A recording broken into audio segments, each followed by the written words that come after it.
अस्सलाम वालेकुम जी। आज का हमारा टॉपिक है के मैप को यूज करते हुए सम ऑफ प्रोडक्ट की मिनिमाइजेशन करनी है हमने। अब सम ऑफ प्रोडक्ट और प्रोडक्ट ऑफ सम दो टॉपिक हमारे पास आएंगे कि कैसे सम ऑफ प्रोडक्ट वाली टर्म को मजीद सिंप्लीफाई करेंगे। अब इस चीज को लेकर शुरू करते हैं कि के मैप एसओपी मिनिमाइजेशन। अब ये जो प्रोसेस है जिसके नतीजे में जो हमारा एक्सप्रेशन है जिसमें minimum number of possible terms आए और मिनिमम नंबर ऑफ वेरिएबल्स हो, तो इस चीज को हम सिंप्लीफिकेशन बोलेंगे या मिनिमाइजेशन बोलेंगे। अब मिसाल के तौर पे कैसे करेंगे ये सारा, ये प्रैक्टिस से ही पता चलेगा। अब आपके पास वेरिएबल है चार, ए बी सी डी, और आपके पास जो टर्म्स अवेलेबल है वो है 0 2 3 4। अब आपको पता है कि यहाँ पे एक फंक्शन अवेलेबल है, तो हम के मैप को यूज करते हुए मिनिमाइजेशन करेंगे। अब पहले तो इसकी मदद से हम कैसे मिन टर्म को लिखेंगे। अब आप जरा टेबल पहले देखेंगे, जो बूलियन फंक्शन इंडिकेट करेगा वन हर टर्म के इंडिकेट, यानी वो आपकी एक्सप्रेशन जो है 2 3 4 5 7 9 13 15 पे, तो वो मैंने ट्रुथ टेबल बना लिया। अब आपको पता है जीरो पे, तो अब आपको ए बी सी डी, अब जीरो है तो इसका मतलब मुझे वन चाहिए, तो ए बार बी बार सी बार डी बार, तो ये मैंने प्रोडक्ट टर्म लिख दी। इसी तरीके से फिर मुझे टू पे, तो टू की आपकी बाइनरी ये है, तो सी पे आपको वन है, तो इसका मतलब ए बार बी बार सी डी बार आ जाएगा। इसी तरीके से थ्री पे आपका वन है, तो थ्री की बाइनरी देखो 0 0 1 1। अब हम जानते हैं कि सम ऑफ प्रोडक्ट में जीरो जो होगा वो कंप्लीमेंट को जाहिर करता है, तो अब आपके पास जीरो का मतलब ए बार बी बार सी डी। इस तरीके से जो जो अवेलेबल है मैंने उसके आगे उसकी प्रोडक्ट टर्म लिख दी। ठीक हो गया। अब ये काम बस आपने देख लिया कि अभी अब आप इसको यानी अब के मैप के अंदर वैल्यूज लेके जा सकते हो। ए बार बी बार सी बार डी बार, तो यहाँ पे देखो ए बार बी बार जब सी बार डी बार से डील करेगा तो यहाँ पे वन लग गया। फिर ए बार बी बार सी डी बार, तो ए बार बी बार तो यहाँ पे है सी डी बार, तो ये वन आ गया। फिर ए बार बी बार सी डी, तो ये देखो ए बार बी बार ये सी डी, इसके नीचे वन आ गया इसी इसकी रो में, इसके इस लाइन कॉलम में। फिर आगे क्या है, ए बार बी सी बार डी बार, तो ए बार बी ये अगली टर्म है इसके यानी, और सी बार डी बार, तो ये इसके आगे वन आ गया।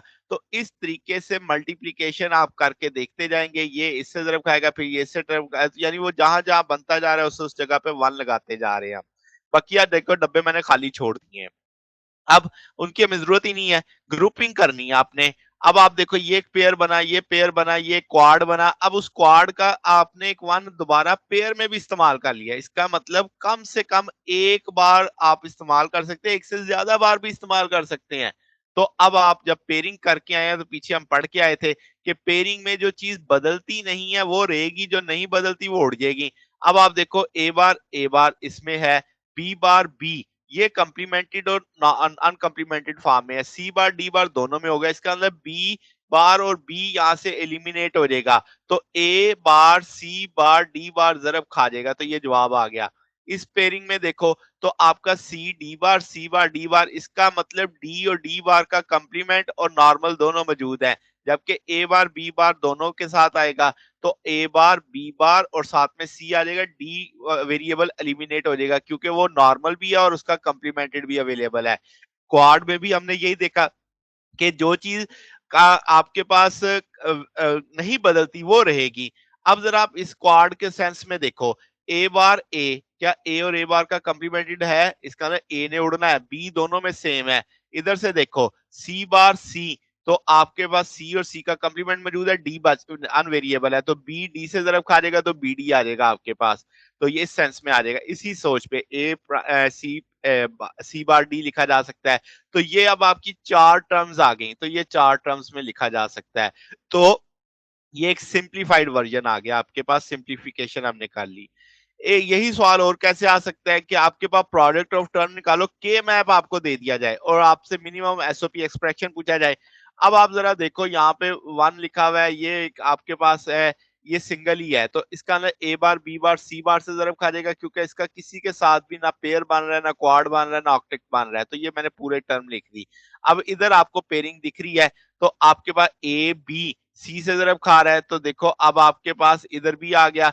फिर आपके पास यहाँ पे क्या है, अगर आप गौर करो तो ए बार और ए कंप्लीमेंटेड फॉर्म में है और सी बार वैसे ही है। तो अब आप उसमें से कॉमन उठा के लिख सकते हो। देखो मैंने बीसी लिखा और इसमें क्या लिखा, मैंने ए बी लिखा, क्योंकि वो आपका जो सी और सी बार है वो कंप्लीमेंटेड फॉर्म में, तो सिर्फ ए बी बचेगा। और यहाँ से जरा क्या बचेगा, बी सी, क्योंकि ए और ए का कंप्लीमेंट मौजूद है। तो इस सेंस में ये सारी जमा हो जाएंगे। यहाँ पे मैंने आसानी के लिए साथ में लिख भी दिया ताकि आपको आसानी रहे। तो अब आप देखो ये टर्म्स अवेलेबल हैं। ये आपका देखो एक क्वाड बना हुआ है, एक क्वाड ये बना हुआ है, एक पेयर ये बना हुआ है। अब क्वाड में आपको जानते हैं ये साइड तो सारी ही एक दूसरे को वन कर देती है, सिर्फ सी बार डी बार बचेगा यहाँ से। फिर उसी सी बार डी बार में से आप देखो तो ये भी आपके पास एक कॉमन आया हुआ है। तो इसमें से बी और आपके पास क्या आ जाएगा, बी सी बार आ जाएगा। तो बी सी बार आ गया। फिर आपके पास यहाँ से देखो सिर्फ अगर आप इसके लिहाज से देखें तो डी बार आ जाएगा, क्योंकि सी और सी का कंप्लीमेंट भी मौजूद है।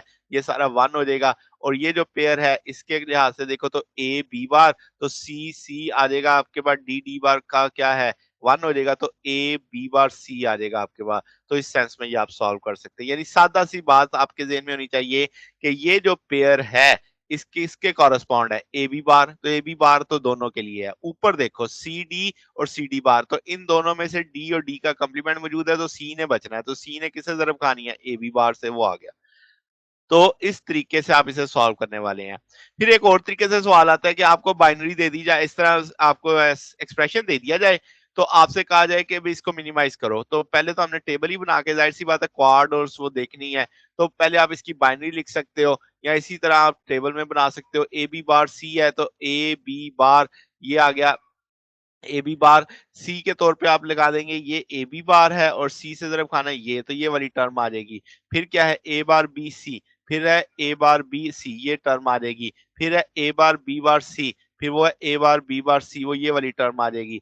फिर है ए बार बी बार सी बार, तो वो ये वाली टर्म आएगी। फिर है ए बी बार सी बार, तो ए बी बार सी बार ये वाली टर्म आ जाएगी। तो ये सारी वैल्यू वैल्यू लगा दी आपने। अब आप देखो ये क्वाड बन रहा है ऊपर टॉप और बॉटम के लिहाज से, और ये आपका एक वर्टिकल बन रहा है। तो जब हम यानी रैप करेंगे तो आपके पास यानी वंस इधर से क्वाड बन गया, और जो आपके पास ये एक पेयर की सूरत में बन गया। तो जो ग्रुपिंग है, अगर आप क्वाड में देखो तो ए बार बी बार और नीचे है ए बी बार, तो इधर से तो जनाब ए बार और ए का कंप्लीमेंट मौजूद है, यानी कौन बचेगा, बी बार बचेगा। इधर से देखो तो सिंपल आपके पास क्या है, सी सी का कंप्लीमेंट, तो ये तो गायब, वन हो जाएगा। इसका मतलब सिर्फ बी बार आएगा इस क्वाड का आंसर, वो लिख दिया। इन दोनों में देखो तो ए बार दोनों में है, बी और बी का कंप्लीमेंट, तो बी का कंप्लीमेंट बी वेरिएबल गायब होगा। तो ए आपके पास बार किससे तरफ खाएगा, सी से, तो ए बार सी। तो ये आप सिंपली सम करके लिख देंगे, तो ये सिंप्लीफाइड आपका वर्जन है। अब आपने याद रखना है कि जो मिनिमम एक्सप्रेशन है ये ओरिजिनल स्टैंडर्ड एक्सप्रेशन के बराबर है, यानी ये वही काम करेगी जो वो सारा बड़ा एक्सप्रेशन मिलके काम कर रहा था।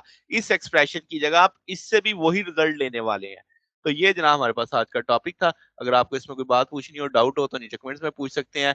वीडियो अच्छी लगी हो तो वीडियो को लाइक कीजिएगा, दोस्तों के साथ शेयर कीजिएगा, चैनल को सब्सक्राइब कर दीजिएगा।